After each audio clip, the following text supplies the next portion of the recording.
Hi guys, ayan, shout out. So, wala lang. Pauwi na kami ni Kitkit.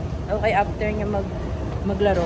And then, may gusto lang kaming ipakita sa inyo at share. Kasi, nakita kami magandang parang magandang setup siya na parang ideas para sa mga bata.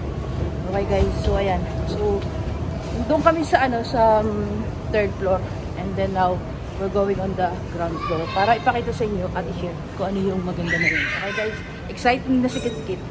So yun, let's see, okay? I will share for you. So ayan guys, shoutouts. Paalam na ako kung pwedeng kuhanin siya ng video at pwede naman daw. So i-share ko na lang sa inyo. Ayan. Okay. Yes. You like it? Don't touch anything. Put it back. Don't touch. Okay? Ayan guys, share lang namin sa inyo. Oops. Don't touch anything. Okay, let's see what's on front of it. Okay.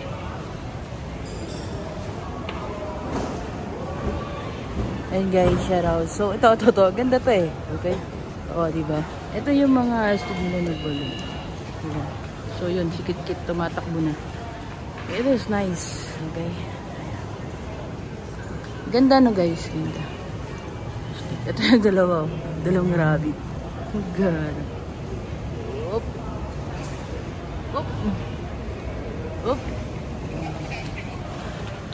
So, if you can see, come on, read it. Let's read it. Okay guys, ayan. Kaya nang bahala. Binababasahin sa inyo. Anyway, meron pa isa.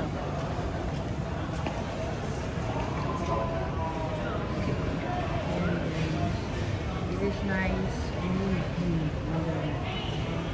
And then, let's go share with you this one, guys.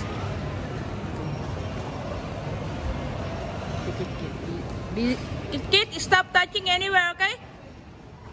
Okay, let's go. Ayan, thank you. Hope you like this video, guys. Ayan. Don't forget to comment. Don't forget to share, and don't forget to follow. You're able to go. Okay, guys. Ayan, bye. Have a nice day. And take care, everyone. Bye.